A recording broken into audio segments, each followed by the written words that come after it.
very good afternoon and thank you for joining us on BeeTv Global News at 12. I am Ruth Ogbodu, and now the news in detail. President Donald Trump has announced plans to resume U.S. nuclear weapons testing for the first time since 1992, citing the need to match the nuclear advancement of Russia and China, the reports. President Donald Trump has directed U.S. military leaders to resume nuclear weapon testing for the first time in over 3 decades, citing the need to keep pace with Russia and China. In a social media post made shortly before meeting Chinese President Xi Jinping in South Korea, Trump said he had instructed the Department of War to begin testing on an equal basis. The United States last conducted a nuclear test in 1992, when former President George H.W. Bush declared a moratorium following the end of the Cold War.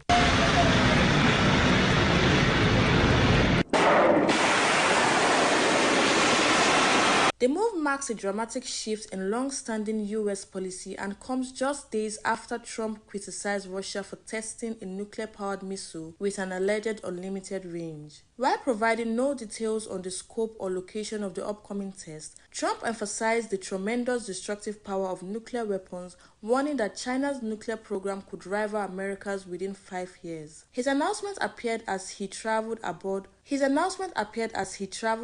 Marine One to meet Xi at 2019. According to the Los Alamos National Laboratory, the last U.S. nuclear test, codenamed Divider, took place underground at the Nevada test site on September 23, 1992. The facility, located about 65 miles north of Las Vegas, remains under government control and, according to the National Museum of Nuclear Science and History, could be reactivated if deemed necessary. Trump's directive has sparked renewed debate over global nuclear stability, with analysts warning that resuming tests escalates an arms race among the world's major powers.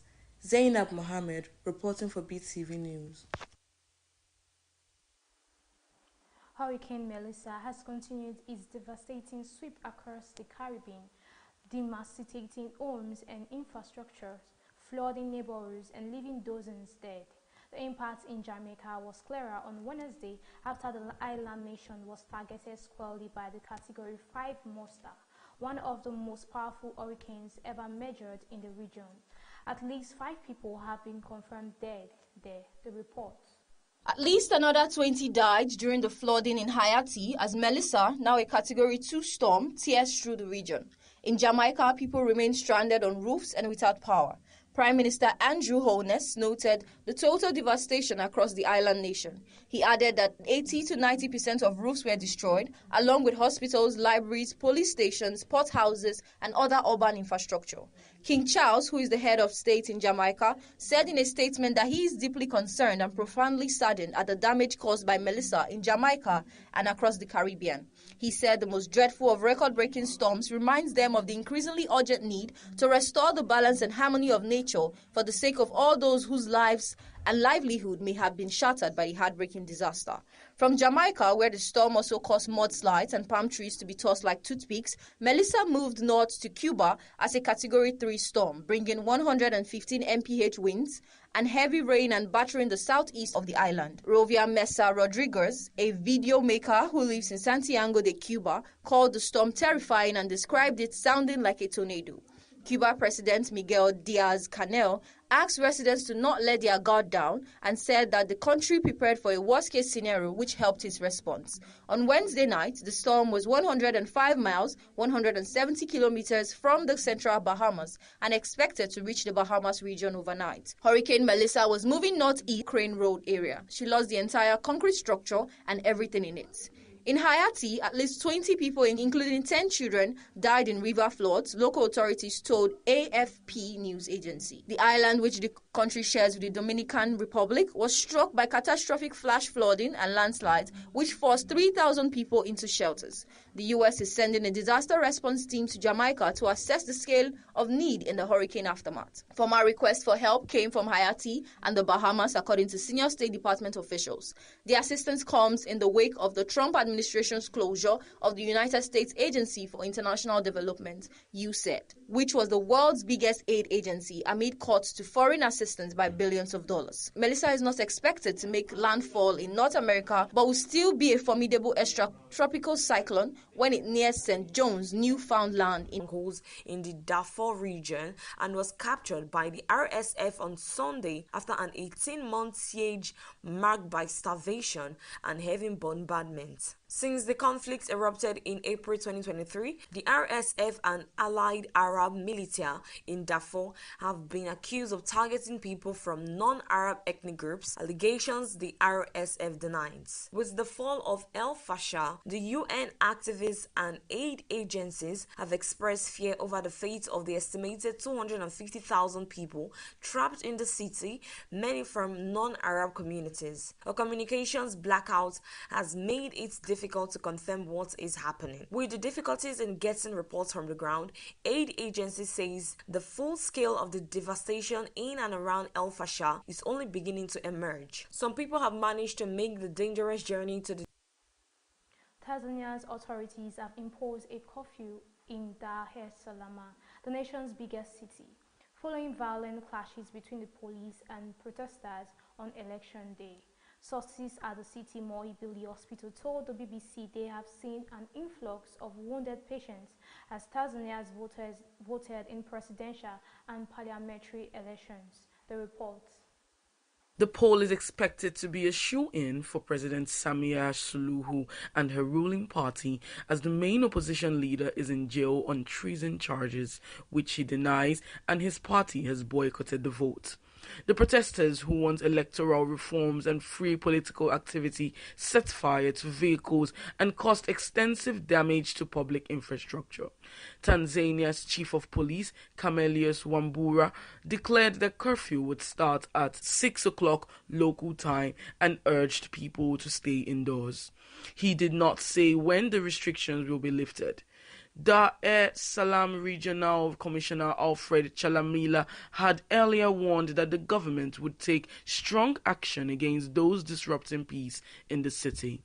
Demonstrations were also reported in the southwestern city of in 2021 as Tanzania's first female president following the death of President John Magufuli. She was initially praised for erasing political repression under her predecessor, but the political space has since narrowed, with her government accused of targeting critics through assets and a wave of abductions. The electoral body is expected to announce results in 3 days after voting ends. Harmony Agbafo reporting for BeeTv News.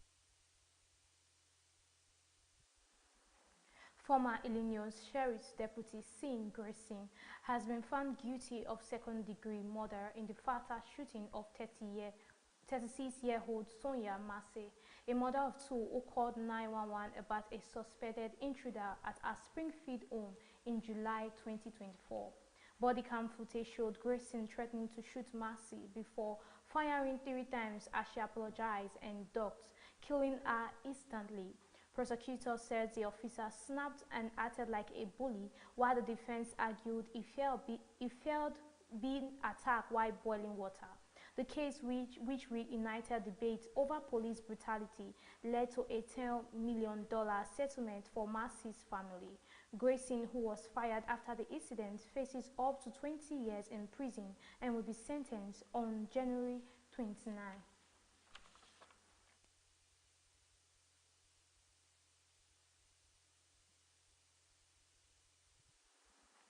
Hurricane Melissa, one of the most powerful storms ever recorded in the Caribbean, has left widespread destruction in its wake, particularly in Jamaica, where at least 5 people have been confirmed dead. The Category 5 storm destroyed up to 90% of roofs across the island and severely damaged hospitals, police stations, and public infrastructure. Thousands remain stranded without power as rescue operations continued. Prime Minister Andrew Holness described the scene as total devastation, while King Charles expressed deep concern and sorrow over the disaster. The storm also caused severe flooding in Haiti, killing at least 20 people, including 10 children, and forcing thousands into shelters. After battering Jamaica, Melissa moved north to Cuba as a Category 3 hurricane, bringing 105 winds and heavy rainfall, and is now approaching the Bahamas as a Category 2 storm. The U.S. has deployed a disaster response team to assist affected nations as recovery efforts are expected to take months across the devastated region.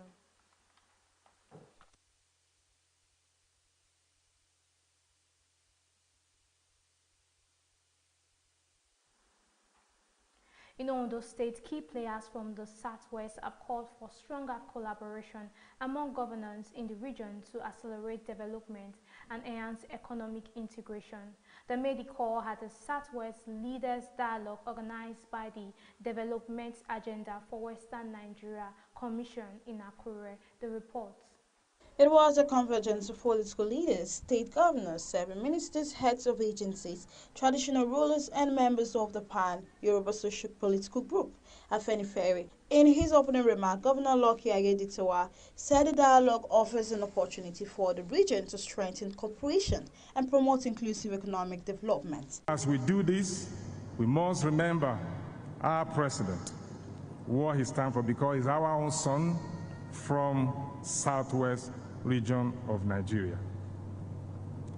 Mr. President, laudable and bold reforms that he has embarked upon since assumption of office, which aim at a robust and sustainable economy towards guaranteeing the long. They have, and as the keynote speaker said, they have that responsibility to spend that money well, to spend that money wisely. So Nigeria presents a very critical ship route that links Africa with Asia, Europe, and America. So by that abundant resources, Nigeria is a maritime nation. So having created the ministry, the first thing we did was to work on the issue of national policy on marine and bioeconomy as a foundation to put the structure to harness the resources of the ocean for economic growth. From governance to economic transformation, the consensus here is clear. Stronger collaboration among West states is key to achieving sustainable growth and a united front for the regional development. Favor Kolawale reporting for BeeTv. And now to the business news. The Manufacturers Association of Nigeria, MAN, has reported a 9.5% decline in credit to the manufacturing sector, dropping to 7.72 trillion as of March 2025 from 8.53 trillion in December 2024. The association warned that the sector's recovery remains fragile due to high lending rates, energy costs, and foreign exchange shortages. Let's join BeeTv News Temitope Oluwafemi for more details from the business world. According to MAN's third quarter 2025 Manufacturer CEO Confidence Index (MCCI), the high average lending rate of 36.6% and rising unload inventories valued at 1.4 trillion naira continue to hinder growth in the real sector. Despite these challenges, capacity utilization improved to 61.3% in the first half of 2025 from 57.6% in the previous half year, indicating modest recovery. The report revealed that 18,935 manufacturing jobs were lost in the first half of 2025 compared to 10,891 in the second half of 2024, largely due to high input costs and forest scarcity. The MCCI rose slightly from 50.3 points in quarter 2 to 50.7 points in quarter 3 of 2025, signaling cautious optimism among manufacturers, though conditions remain below the neutral threshold of 50 points. Stakeholders say $120 billion transport fund is crucial for AFCFTA gains. In the area, the continent will require an investment of $120 billion in transport equipment by 2030. These stakeholders spoke on Wednesday at the opening ceremony of a two-day sub-regional seminar and meeting of Standing Committee Number 1 on Trade and Transport of the Union of African Shippers Councils. The event with the theme, the readiness of countries of West and Central Africa in the implementation of the agreement establishing the African Continental Free Trade Area, the role of Shippers Councils, was organized by the Nigerian Shippers Council in collaboration with the UASC, Lokobiri says Africa imported $120 billion worth of oil in 2024. The Minister of State for Petroleum Resources, Oil, Helikin Lokobiri, has disclosed that African countries... And now to the entertainment news. Helen Hattie, alleged mother of Cubana chief priest Chad, has gone public again, accusing him of sending men to trap her, escalating their ongoing disputes. The estranged baby mama shared screenshots of messages she claims were part of the attempts, describing the move as intimidating and manipulative. Let's join BeeTv News. Called him out for pledging to pay school fees for 50 Clifford University students during the Davido School commissioning in honor of his late mother. Helen highlighted the contrast, questioning his alleged neglect of their child while making public gestures elsewhere. Cubana chief priest, who has always denied any relationship with Helen Hattie, claimed he invited her to Nigeria for a DNA test, but that she allegedly demanded money instead. In another development, controversial social media critic Very Dark Man has slammed protesters who joined the Free Nnamdi Kanu Now rally, saying they did it for hype rather than the real purpose. This remark comes in wake of the recent Suwari protests for Nnamdi Kanu's release, which saw the arrest of key figures including his brother, lawyer, and even Suwari himself, causing the movement's momentum to